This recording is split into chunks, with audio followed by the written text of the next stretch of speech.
নমস্কার, আমি অনৃতা। ঘর গৃহস্থালির টুকিটাকির আজকের ব্লগে তোমাদের সবাইকে স্বাগত। আশা করি তোমরা সবাই ভালো আছো, সুস্থ আছো।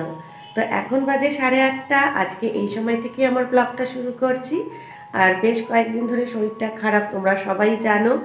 আর তোমরা প্রত্যেকে কমেন্টে বলছো যে দিদি আগে শরীর সুস্থ হোক, খুব তাড়াতাড়ি তুমি সুস্থ হয়ে যাও আর তারপরে তুমি ব্লগ দিও। সত্যি বলতে কি, তোমরা যে আমাকে ভালোবাসো এটা তো অবশ্যই আমি জানি, কিন্তু এতটা যে ভালোবাসো সত্যি তোমাদের এক একটা কমেন্টে সেটা বোঝা যাচ্ছে। মানে এটা আমার অনেকটাই সৌভাগ্য যে এতটা ভালোবাসা আমি তোমাদের কাছ থেকে পেয়েছি।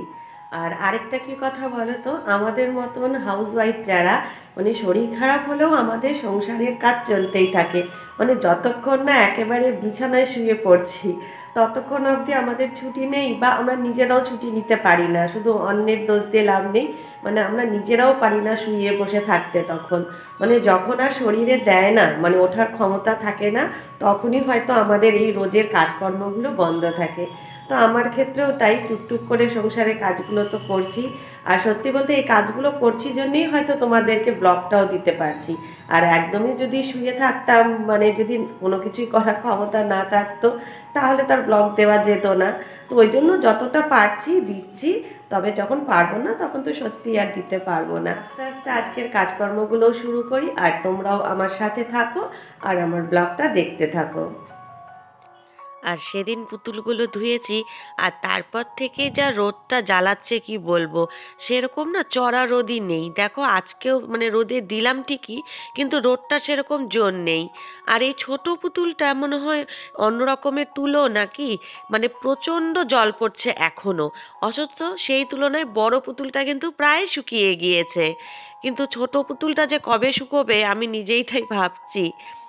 আর এখন আসলাম হিয়াজিয়াদের স্কুল ড্রেসগুলো ইস্ত্রি করতে।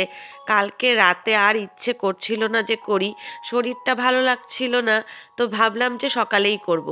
আর এখন তো সকালবেলাটায় মনে হচ্ছে যে রাতে করে রাখলেই ভালো হতো, কারণ সকালবেলায় না এদিকটায় দেরি হয়ে গেলে ওদিকে আবার রান্নাবান্না করতে দেরি হয়ে যায়। স্কুলে যাবে সেটাও একটু তাড়াহুড়ো করে, স্কুল টিফিন, স্কুলের ভাত, অফিসের ভাত, এগুলো সব করতে হবে। এগুলো এখন মাথার মধ্যে ওই জন্য খুব চাপ হয়ে যায়। ওই জন্য আমি যতটা পারি ড্রেসটা আগের দিন রাতেই করে রাখি, কিন্তু ওই যে বললাম কালকে আর একটুও ইচ্ছে করছিল না। আর এই ইস্তারি করা নিয়ে আমার মনে হলো জানো, ছোটবেলায় আমার বাবুকে দেখতাম আমাদের স্কুলের ড্রেসগুলো এভাবে ইস্ত্রি করে দিত। তবে তখন না এই ধরনের ইলেকট্রিক ইস্ত্রি ছিল না, ওই যে লোহার ভারী ইস্ত্রিগুলো হয়, ওগুলো গ্যাসের মধ্যে ওভেনে বসিয়ে গরম করে তারপরে করতো। আর আমি আর দিদিভাই দেখতাম। আর আমার দিদিভাই তো আগাগোড়াই খুব কাজের, তাই একটু বড় হওয়ার পরে দেখতাম ও করতে পারতো। আর আমি যখন আরও বেশ কিছুটা বড় হলাম, তখন শখে হয়তো দিদিভাই যখন করতো ওর কাছ থেকে হয়তো খুব বেশি হলে একটা কাপড় একটু ইস্ত্রি করে দিতাম। মানে আমার দিদি সবসময়ই বাড়ির কাজকর্মগুলো করতো যাতে মা বাবুর হেল্প হয়। আর আমি ছিলাম কাজের থেকে অনেকটা দূরে, মানে যেটুকু করতাম একটু শখে করতাম। আর সেই শখে করাটাই যে এখন একেবারে প্রয়োজন হয়ে দাঁড়িয়েছে, সেটা নিশ্চয়ই দেখেই বুঝতে পারছো। সেই শখে খেলার ছলে করতে করতে এই কাজটাই এখন দেখো কত বড় একটা আমার কাঁধে দায়িত্ব চেপে বসেছে। মানে রোজের এই যে তোমার স্কুলের ড্রেস, এগুলো হচ্ছে আমার আয়রন করাটা আমার কাজ, কারণ তোমাদের দাদা এটা পারে না করতে। তাই ওকে যদি বলি ও বলে রেখে দাও, আমি বাইরে থেকে করিয়ে এনে দেব। তা আমার মনে হয় যে এই সামান্য একটা স্কুল ড্রেস, এটার জন্য আবার বাইরে লন্ড্রিতে দেব, আয়রন করে আসবে, কি দরকার, ওর থেকে নিজেই বাড়িতে একটু করে দেই হয়ে যাবে। আর এখন তো শীতকাল, যার জন্য একটু ফাঁকিবাজিও করলাম, ওপর দিকটা তেমনভাবে প্রেস করিনি, কারণ ওপরে তো সোয়েটারই থাকবে, তাই নিচের দিকটা একটু ভালো করে আয়রন করে দিয়েছি। আর এখন যাব রান্নাঘরে, তার আগে ভাবলাম যে ইনহেলারটা নিয়ে যাই, নইলে আর পারবো না। কারণ এত কাশি হচ্ছে আর তার সাথে একটু হাইপাইও হয়, মানে আমার একটু শ্বাসকষ্টের প্রবলেম আছে, প্রচণ্ড ঠান্ডা লাগলে তখন তো আরও বেশি হয়। যার জন্যে একবারে সকাল সকাল ইনহেলারটা নিয়ে নিলাম, যাতে ভালো মতন সারাদিনের কাজটা করতে পারি। তো ওদিকে রান্নাঘরে গিয়ে দেখলাম যে মা ভাত বসিয়ে দিয়েছে, কারণ মা জানে যে হিয়াজিয়াদের আজকে স্কুল আছে আর আমারও শরীরটা ভালো না। তো দেখলাম যে মা ওদিকে করছে যখন, তাহলে আমি এদিকে ঠাকুর ঘরের কাজটা করে নেই। কারণ ঠাকুর ঘরের কাজটা আজকে আমার করা হয়নি, আজকে উঠতেও না একটু দেরি হয়েছে। আসলে শরীর ভালো না থাকলে যা হয় আর কি। আর এই যে শরীর খারাপ নিয়েও এখন দেখো সকাল থেকে কাজকর্ম কিন্তু সবই করব। এই ধরো স্কুলের টিফিন, তারপরে রান্না, তারপরে ঘর গুছোনো, টুকটাক টুকটাক যেটুকু না করলে নয়, সবটাই করতে হয়। আসলে আমাদের তো কোনো কিছু ফেলে রাখার উপায় নেই। আর সত্যি কথা বলতে যতক্ষণ শরীরে দেয় ততক্ষণ করার চেষ্টা করি। কারণ ওই কাজ না করে ওটাকে ফেলে রেখে দিয়ে না শুয়ে থেকেও মনে হয় শান্তি পাই না। তো যখন শরীরটা খুবই খারাপ হয় তখন তো সেটা করতেই হয়, কি কোনো উপায় থাকে না। আর যখন ছোট ছিলাম মাকেও দেখতাম কি কষ্ট করেই যে করতো। মানে এমনও গেছে, দেখেছি যে গ্যাস টেবিলটা কোনো রকম হাত দিয়ে মা ধরে ধরে রান্না করেছে, হয়তো একটু ডাল ভাত আমাদের জন্য ফুটিয়ে নামিয়েছে যাতে আমরা খেতে পারি। কারণ আমার বাবু রান্না করতে পারতো না। এমনিতে বাবু মানে আমাদের কাছে ছিল মুশকিল আসান। বাবু চলে এসেছে মানে আর কোনো ভয় নেই বা চিন্তা নেই, বাবু এখন সব ঠিক করে দেবে, যারই শরীর খারাপ হোক যত কিছুই হোক। কিন্তু রান্নাটা আমার বাবু পারতো না, যার জন্যে মাকে দেখতাম শরীর খারাপ হলেও কষ্ট করে করে দিত। আর দিদিভাই যখন একটু বড় হলো তখন মা বলে বলে দিত আর দিদিভাই করতো। আর যদি কোনো দিন বাবু করেছে তো সেটা আর আমরা খেতে পারতাম না, এমনকি বাবু নিজেও আর খেতে পারতো না। যার জন্যে দিদি একটু বড় হওয়ার পর থেকেই তখন রান্না করতো। আর বাবু থাকতো সাথে, কারণ আগুনের পাড়ে একদমই মেয়েকে একা ছাড়তে পারবে না, সেজন্যে বাবু সব সময় দিদিভাইয়ের পাশে থাকতো। আর আমার কাজ ছিল জোগালির কাজ করা, মানে একটু হাতের কাছে সব কিছু এনে দেওয়া, কি মাঝে মাঝে মাকে গিয়ে একটু দেখে আসা, এরকম। মানে এরকম এক একটা দিন আমাদের বাড়িতে গেছে যখন মা অসুস্থ হয়ে পড়তো আর আমাদের বাড়িতে মনে হয় দক্ষযজ্ঞ বেঁধে যেত, একটা দিন মা যদি বিছানা থেকে উঠতে না পারতো। আর সব থেকে না আমার মনটা খারাপ হতো, মনে হতো যেন পৃথিবীটা একেবারে থেমে গিয়েছে, কখন যে মা আবার আগের মতন উঠে দাঁড়াবে এটাই খালি ভাবতাম। আর এটা দেখো নতুন এনেছি, এটা হচ্ছে ভীমের ফ্লোর ক্লিনার। আমি তো এতদিন লাইজল ব্যবহার করেছি, তো ওটাও ভালো। তো এবার এটা আনার পরে দেখছি কি এটাও বেশ ভালো, মানে মুছে না আমার বেশ ভালো লাগলো। তো রান্নাঘরও মুছি মাঝে মাঝে, একটু শোয়ার ঘরে টাইলসগুলো মোছার সময় জলের সাথে একটু মিশিয়ে নেই। তো আজকে ওই জন্য ভাবলাম ঠাকুর ঘরটা মুছবো, তো আজকে একটু ঠাকুর ঘরের জলেও ওই জন্য দিয়ে নিলাম যে এটা দিয়ে বারান্দা ঘরগুলো মুছি। আর আজকে শরীরটা একটু ভালো এই কয়দিনের তুলনায়, তার জন্যে ভাবলাম যে না ঠাকুর ঘরে এ কটা দিন করেছি কিন্তু এই রেলিংগুলো আর মোছামুছি করতে পারিনি। ওই যে বললাম কোনো রকমভাবে একটু সেরে এসেছি, তো আজকে একটু ভালো হওয়াতে ভাবলাম যে এগুলো একটু ধুয়ে মুছে পরিষ্কার করে দেই। আর ছোটবেলায় যখন কাশি হতো না তখন বাসক পাতার রস খাওয়ানো হতো খুব, সে যে কি তেতো কি বলবো। তবে এখন না দেখি না গো এগুলো। তবে ছোটবেলায় কিন্তু খুব দেখেছি মা না কাজের মাসিদেরকে দিয়ে নিয়ে আসতো বাসক পাতা আর সেগুলো খাওয়াতো। আর এখানে দেখো আমি একটু চুন নিয়ে নিয়েছি আর তার সাথে নিয়ে নিলাম সর্ষের তেল। এবারে এটাকে ভালো করে ফেটাবো, মানে ভালো করে মিক্সড করে নেব।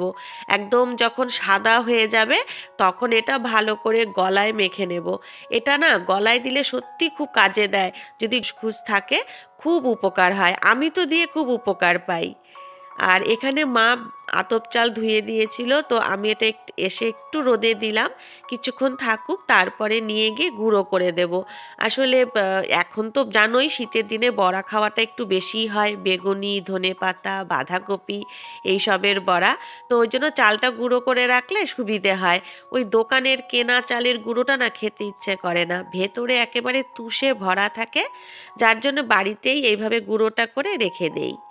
আর এই যে এখন চলে এসেছি রান্নাঘরে, বসালাম চচ্চড়ি লাউ ডোগার।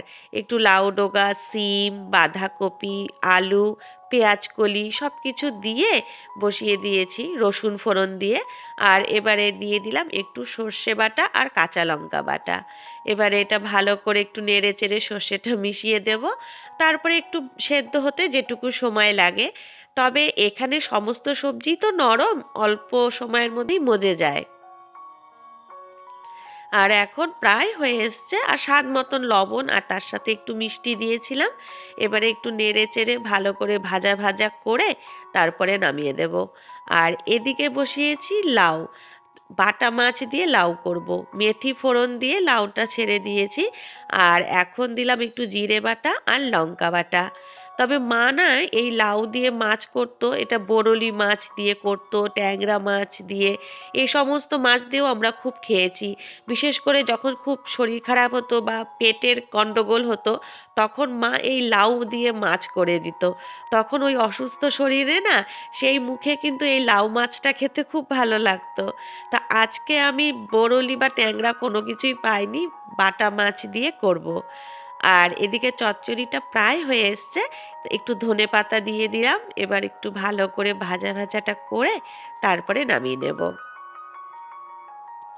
আর এই যে ছোটবেলার কথা বললাম, তাতেই মনে পড়ে গেল ছোটবেলায় যে কী হারে ভুগেছি তার কোনো ঠিক নেই। সত্যি আমি না একটু বেশি অসুস্থ হতাম গো ছোটবেলায়। আর যখনই এরকম জ্বর সর্দি কাশি হতো, আর আমার সবসময় মানে টেম্পারেচার খুব হাই হয়ে যেত, মানে 5-7 দিন তো একদম মানে বিছানায় শয্যা থাকতাম। আর তখন বাবু আমি যেটা খেতে ভালোবাসি সেই সমস্ত জিনিস, তারপরে একটু বিস্কিট কি কেক এগুলো এনে দিত। আর আমার মার কাছে একটাই বায়না ছিল, তুমি সারাক্ষণ আমার পাশে থাকবে। কিন্তু সেটার তো উপায় নেই, মাকে তো দিনের বেলা কাজকর্ম করতেই হতো।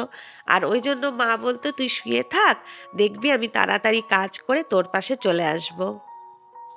সেই দিনগুলোর কথা না এখন খুব মনে পড়ে জানো। এখন যখন অসুস্থ হই, সেই ছোটবেলার কথাগুলো মনে পড়ে। মা কতই না কষ্ট করেছে আমাদেরকে বড় করতে গিয়ে। আর আমার থেকে আমার দিদির ডিফারেন্স ধরো প্রায় 3 বছরের মতন। কিন্তু মা বলতো যে তোরা দুই বোন একেবারে যমজ বোনের মতন ছিলি। মানে এক বোন অসুস্থ হয়েছিস তো আরেক বোন অসুস্থ হবি, মানে একেবারে এটা ধরা বাঁধা ছিল। এক বোনের জ্বর হলো তো একদিন কি দুদিনের মাথাতে গিয়েই আবার আরেক বোনের জ্বর, ঠিক হিয়াজিয়ার মতো আর কি। তো যার জন্যে মা বলে যে আমাকে না সবসময় সবাই বলতো তোমার মেয়ে দুটো একেবারে যমজ দুই বোনের মতন, একজন অসুস্থ হলেই আবার আরেকজন অসুস্থ। মানে ডাক্তারও বলতো প্রথমে এক বোনকে দেখিয়ে আসতো, তারপরে হয়তো বাবু আবার আরেকজনকে নিয়ে যেত। আর চাইল্ড স্পেশালিস্টের কাছে যেতে যেতে তো মুখ চেনা হয়েই যায়। আর এখন এদিকে মোটামুটি সব কাজ হয়ে গিয়েছে। এখন আসলাম ঘরটা ঝাড় দিতে। ঘরগুলো ঝাড় দিয়ে তারপরে আজকে ঘরও মুছতে হবে। কারণ আমার যে ঘরটা মুছে পুছি ও আবার আজকে আসতে পারবে না। ও নিজেরই শরীরটা খুব খারাপ। তো এখন অসুস্থ শরীর নিয়ে আর কি করে আসবে। তো ওই জন্য ভাবছি যে আমি আজকে ঘরগুলো মুছবো। কারণ কি হয়েছে, কালকেও ঘর মোছা হয়নি, কালকেও পুচিয়ে আসতে পারিনি। তো কালকে আর মুছিনি, আর ইচ্ছে করলো না, শরীরে দিল না। কিন্তু পরপর 2 দিন ঘর না মুছে রাখতে আমার নিজেরই আর ভালো লাগছে না। ওই জন্য ভাবলাম যে না, আজকে একটু ঘরটা মুছেই দেই। তাড়াতাড়ি ঘরটা এদিকে ঝাড় দেওয়া হয়ে গেলে তারপরে ঘরটা মুছবো। আসলে আমাদের এদিকে না এখন ঘরে ঘরে সবারই সর্দি কাশি হচ্ছে। মানে যার বাড়িতে একবার হচ্ছে তো মোটামুটি বাড়ির সবাইকে একবার করে কাবু করে তারপরে সেই বাড়ি ছাড়ছে। তো প্রথমে তো হিয়াজিয়ার হয়ে লেগেছিল ঠান্ডা, আর তারপরে হলো আমার। তবে কি জানো তো, যত বড়ই হয়ে যাই না কেন, এখনো অসুস্থ হলে না সবার প্রথমে মা বাবার কাছে যেতে ইচ্ছে করে। মা বাবার কথা খুব মনে পড়ে। মনে হয় যে ওই দুটো মানুষের কাছে গেলে বোধহয় শরীরের সমস্ত কষ্ট একবারে সেরে যাবে। আসলে যে বাবু মার কথা বলছি সেই বাবু মাকেই দেখো, এখন এতটাই বয়স হয়ে গিয়েছে এবং এতটাই শরীর খারাপ যে এখন আমাকেই সারাটা দিন মা বাবুকে নিয়ে চিন্তা করতে হয়। আমি ভয়ে ভয়ে থাকি যে কখন আবার শরীরটা খারাপ হয়ে যাবে। আর এই মানুষ দুটোর ওপরেই একটা সময় আমি এতটা নির্ভর করেছিলাম যে আমার অসুখ বিসুখ সমস্ত কিছুতেই ছিল মা বাবু। মানে সময়ের সাথে সাথে কত কিছু পাল্টে যায়। এই যে হিয়াজিয়া কয়েকদিন আগেও কত ছোট্ট ছিল, সমস্ত কিছু করিয়ে দিতে হতো। আর এখন দেখতে দেখতে মেয়ে দুটো এত বড় হয়ে গিয়েছে। এই যে আমার শরীর খারাপটা হয়েছে বা যখনই একটু অসুস্থ হই না কেন, সব সময় দেখি যে হিয়া জিয়া সবার আগে আমার কাছে চলে আসবে। মানে দু বোন বোন আমার মাথার কাছে বসে থাকবে, মাথায় হাত বুলিয়ে দেবে, একটু পর পর হাত পা টিপে দেবে, কপাল টিপে দেবে, হাতের সামনে জল এনে দেওয়া বা যেটা প্রয়োজন। মানে তখন এত লক্ষ্মী মেয়ে হয়ে যায় যে বলার নেই। সত্যি কথা, মানে মা যখন অসুস্থ হয় তখন বাচ্চারা মনে হয় সত্যিই খুব ভালো মেয়ে হয়ে যায়। কারণ আমিও ছোটবেলায় যখন মা অসুস্থ হতো তখন কোনো রকম দুষ্টামি করতাম না, সব সময় ভাবতাম মা কখন ভালো হবে। আর এই জিনিসটা হিয়া জিয়ার মধ্যেও দেখতে পাই। তো মনে হয় দেখে তাই যে হ্যাঁ, এই তো আমার হিয়া জিয়া বড় হয়ে যাচ্ছে। মানে ওদের এই ধীরে ধীরে বড় হয়ে ওঠাটার মধ্যে না আমার নিজেরও জীবনের মানে আমি যেভাবে আমার লাইফটাকে পেছনে ছেড়ে এসেছি, যেভাবে বড় হয়েছি বা আস্তে আস্তে আজকে এই জায়গায় এসে পৌঁছেছি, সেই সমস্ত কিছুর ছায়া মনে হয় মেয়ে দুটোর মধ্যে দেখতে পাই। আর এই যে আজকে বললাম ঘরটা মুছবো, এদিকে শরীরটা ভালো নেই, কিন্তু আর মানে যত কোনা কাঞ্চি আছে মনে হচ্ছে যে সেই জায়গাগুলো আগে ভালো করে মুছে নেই। আসলে রোজ যখন ও মোছে মানে পুচি মোছে, ও তো আর অত কোনায় হাত ঢোকায়ও না। আর সত্যি কথা বলতে সব কোনাতে দেখবে হাত ঢোকানো যায়ও না। এমন অনেক কোনা আছে, সাইড আছে, যে জায়গাগুলো একমাত্র স্টিক দিয়েই সম্ভব। তো সেই জায়গাগুলো ওই জন্য মোছাটা পড়ে না রোজের মোছায়। তো আজকে ওই জন্য ভাবলাম যে আমি যখন মুছছি তো একেবারে কোনাগুলো ভালো করে মুছে নেই। মানে একে তো শরীর দিচ্ছে না, আর তার ওপরে আবার মনে হলো কি যে না একটু ভালো করেই পরিষ্কার করে মুছে নেই। আবার ও যখন আসবে তখন আর হয়তো মুছি না আমি, আর যার জন্যে তখন কোনাগুলো মোছা হয় না। এই যে আলমারির পেছনে কি খাটের সাইডটা দেখবে, এই ধরনের সাইডগুলোতে না ঝাড় দেই, আমি রোজই ঝাড়ু ঢুকিয়ে ঝাড় দেই, কিন্তু সেরকমভাবে মোছাটা পড়ে না। আর এই যে বারে বারে এইভাবে স্টিক দিয়ে দিয়ে মুছছি, আর বারে বারে গিয়ে জলের যে কতবার স্টিকটাকে ধুয়ে ধুয়ে নিয়ে এসছি তার কোনো ঠিক নেই। মানে আজকে ঘর মুছতে আমার অনেক সময় লেগে গিয়েছে। একবার তো মানে আমার মা মানে এই বাড়ির শাশুড়ি মা এসে আমাকে রীতিমতন বকাও দিয়ে গেল যে তোমার শরীর ভালো না, কোথায় তুমি মেঝেটার একটু সামনাসামনি মুছে রাখবে তা না, আর আজকে তুমি এই কোনা কাঞ্চিতে সব করা শুরু করেছো।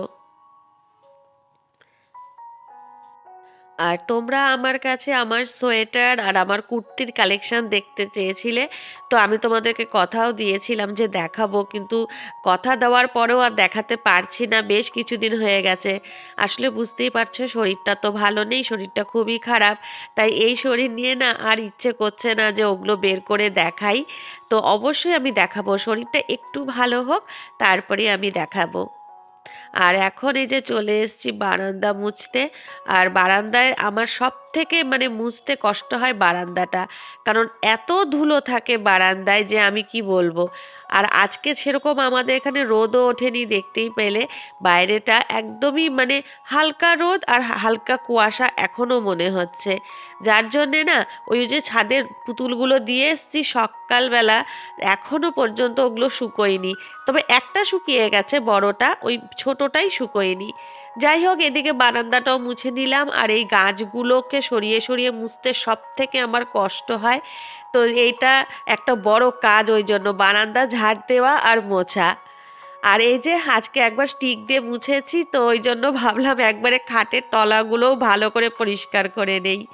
তো হয়ে গিয়েছে আমার এদিকের ঘরের সমস্ত কাজ। এখন আগে যাই স্নানটা সেরে আসি, কারণ বেলা অনেকটা হয়ে গিয়েছে। আর এরকম দেরি করে স্নান করেই না আমার আরও ঠান্ডাটা লেগে গেছে। এমনিতেই একটু ঠান্ডার ধাঁচ, যার জন্য ঝট করে ঠান্ডা লেগে যায়। তো আজকে আবার স্নান করে এসে পুজো দেওয়াও আছে, কারণ মেয়ে দুটো স্কুলে গিয়েছে। আর ওরা স্কুলে যদি না যায় বাড়িতে থাকে তাহলে আমার একটা সুবিধে যে ওরাই পুজোটা দিয়ে দেয়। কিন্তু যেদিন করে ওরা থাকে না সেদিন করে আমার একটা মাথায় চাপ থাকে যে বেলা হয়ে যাচ্ছে আর আমার ঠাকুর এখনো খাবার পেলো না। আর এখন বিকেলবেলা এই ধরো 5টা হবে। তো রেডি হয়ে নিচ্ছি। আর রেডি হতে গেলে তোমরা হয়তো সব সময় দেখো আমি একটা কানের দুল সবার আগে পরি। আসলে কি বলো তো, বাড়িতে না আমি ধরতে গেলে বেশিরভাগ সময় একদমই মানে কানে কোনো কিছু না পরেই থাকি। আমার কানে পড়তে এত অসুবিধে হয়। রেডি হয়ে নিলাম, এখন যাব একটু ডাক্তারের কাছে। ঠান্ডা তো লেগেছে, সেটা তাও মানে একটু কমে এসছে, কিন্তু এখন যেটা সমস্যা হচ্ছে প্রেশারটা বেড়ে গিয়েছে। আমি তো ডেইলি ওষুধ খাই প্রেশারের, কিন্তু কদিন ধরে দেখছি তাও প্রেশারটা বেড়ে যাচ্ছে। এখন যাই, এখন আগে ডাক্তারের কাছে যাই, আবার কি ওষুধ দেয় না দেয় দেখি। মানে সমস্যার শেষ নেই জানো তো, একটার পর একটা চলতেই থাকে শরীরে। আর প্রেশারটা বেড়ে গেছে জন্য কি হচ্ছে, কদিন ধরেই বড্ড মানে ঘাড় দিয়ে খুব ব্যথা হচ্ছে, মাথাতেও যন্ত্রণা হচ্ছে, মাথাটাও একটু মানে ঘুরছে বুঝতে পারি। তো ওই জন্য ভাবলাম যে না, রিস্ক নিয়ে লাভ নেই, কখন কি ঘটে যায় চারিদিকে যা শুনি। তো তোমাদের দাদা অফিস থেকে মানে আসছে আর কি, আমাকে বললো তুমি রেডি হও আমি আসছি। তো নামটা লেখানোই আছে, যাই আগে গিয়ে ঝটাপট দেখিয়ে আসি। তো ওদিকে ও চলে এসছে অফিস থেকে, এখন আগে তাড়াতাড়ি বের হই। আর বেশিরভাগ দিনই কি হয় বলো তো, তাড়াহুড়ো করে বেরোনোর সময় আমি সাথে আবার টাকার ব্যাগটা নিয়ে যেতে ভুলে যাই, এটা আমার একটা বড় বদঅভ্যেস। তো যাই হোক, এখন আগে বের হই, কারণ ওদিকে বাইরে দাঁড়িয়ে সমানে হর্ন দিয়েই যাচ্ছে। তো চলো, আজকের মতন ব্লগটা এখানেই শেষ করছি, তোমাদের সঙ্গে দেখা হবে আবার নেক্সট ব্লগে। তোমরা সবাই ভালো থেকো, সাবধানে থেকো, সুস্থ থেকো।